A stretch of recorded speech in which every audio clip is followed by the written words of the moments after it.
Gym fees കൊടുക്കാൻ cash ഇല്ലാതെ ജിമ്മിലെ toilet കഴുകിയിരുന്ന ഒരാളാണ് ഇന്ന് റെസ്ലിംഗിൽ ഏറ്റവും കൂടുതൽ വേൾഡ് ചാമ്പ്യൻഷിപ്പ് ടൈറ്റിൽ നേടിയിട്ടില്ല എന്ന് പറഞ്ഞു കഴിഞ്ഞാൽ നിങ്ങൾ വിശ്വസിക്കും. This is 30 Days 30 Story series day 70. 1977 USA John Felix Anthony Cena ജനിച്ചത്. സ്കൂൾ ആൻഡ് കോളേജിൽ പഠിക്കുമ്പോൾ ഫുട്ബോൾ നല്ല രീതിക്ക് കളിക്കായിരുന്നു. At the same time wrestling matches ഒരുപാട് കാണായിരുന്നു. കോളേജ് കഴിഞ്ഞപ്പോൾ ബോഡി ബിൽഡിങ്ങിന്റെ അടുത്ത് ഇൻട്രസ്റ്റ് ഉള്ള കാരണം നേരെ കാലിഫോർണിയയിലോട്ട് പോയി അവിടെ ഒരു ജിമ്മിൽ ജോയിൻ ചെയ്തു. ആൻഡ് ആ ജിമ്മിൽ ടോയ്ലറ്റ് കഴുകിയിട്ടുള്ള ക്യാഷ് യൂസ് ചെയ്തിട്ടാണ് പ്രോട്ടീൻ ഫുഡ് മേടിച്ചതും ആ ജിമ്മിൽ ഫീസ് കൊടുത്തതും. ആൻഡ് ഈവൻ ഉറങ്ങാൻ പോലും സ്ഥലമില്ലാതെ കാറിലാണ് അത്ര കിടന്നുറങ്ങിയത്. ഇത്രയും സ്ട്രഗിൾ ചെയ്ത് ഒരുപാട് ബോഡി ബിൽഡിംഗ് കോമ്പറ്റീഷൻസിൽ പാർട്ടിസിപ്പേറ്റ് ചെയ്തു. ബട്ട് എല്ലാത്തിനും ഫെയിൽ ആയി. ജോൺ സിനന്റെ ഭയങ്കര ജൈജാന്റിക് ബോഡി ആയതുകൊണ്ട് ജിമ്മേറ്റ് റെസ്ലിംഗ് കൂടെ ഒന്ന് ട്രൈ ചെയ്യാൻ പറഞ്ഞു. നെക്സ്റ്റ് തന്നെ ഒരു റെസ്ലിംഗ് സ്കൂളിൽ ജോയിൻ ചെയ്ത് റെസ്ലിംഗ് നല്ല രീതിക്ക് പഠിക്കാൻ തുടങ്ങി. ആൻഡ് കുഞ്ഞു കുഞ്ഞു മാച്ചസും വിൻ ചെയ്യാൻ തുടങ്ങി. സോ ഈ ഒരു ബോഡി കണ്ടിട്ട് അപ്പോഴാണ് WWE ഒരു ഓഫർ ലെറ്റർ വന്നത്. ആൻഡ് അപ്പോൾ തന്നെ ഒരുപാട് പ്രതീക്ഷയോടെ WWE ജോയിൻ ചെയ്തു. പക്ഷേ ജോയിൻ ചെയ്ത് ഒരു വർഷത്തോളം ജോൺ സിനന്റെ ഒരു മാച്ചസ് പോലും ടിവിയിൽ കാണിച്ചിട്ടുണ്ടായിരുന്നില്ല. അതുകൊണ്ട് തന്നെ ഉദ്ദേശിച്ച രീതിക്ക് ഗ്രോ ചെയ്യാൻ പറ്റിയില്ല. ബട്ട് ഫസ്റ്റ് ടൈം ഒരു ഓപ്പർച്യൂണിറ്റി കിട്ടി കർട്ട് ആംഗിൾ എന്ന് പറയുന്ന ഒരു എക്സ്പീരിയൻസ്ഡ് പ്ലെയർ ആയിട്ട് ഫൈറ്റ് ചെയ്യാൻ. സോ ഇത്രയും വലിയൊരു പ്ലെയറുടെ ഫ്രണ്ടിൽ ഫസ്റ്റ് മാച്ചിൽ തന്നെ ഇത്രയും കോൺഫിഡൻസും ധൈര്യവും സ്റ്റൈലൊക്കെ കാണിച്ചപ്പോൾ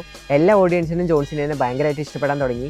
ആൻഡ് ഓരോ മാച്ചസ് കഴിയുന്തോറും ജോൺ സിനയെ എല്ലാവർക്കും ഭയങ്കരമായിട്ട് ഇഷ്ടപ്പെടാൻ തുടങ്ങി. ആൻഡ് WWE ഹിസ്റ്ററിയിൽ തന്നെ ഏറ്റവും കൂടുതൽ വേൾഡ് ചാമ്പ്യൻഷിപ്പ് ടൈറ്റിലും ജോൺ സിന നേടി. സ്റ്റിൽ എൻ്റെ ഫേവറേറ്റ് ജോൺ സിനയാണ്. നിങ്ങളുടെ ആരാന്നുള്ള കാര്യം കമന്റ് ബോക്സിൽ കമന്റ് ചെയ്യാൻ ഇതുപോലുള്ള ഇൻട്രസ്റ്റിംഗ് വീഡിയോസിനായിട്ട് ഫോളോ ചെയ്യാം.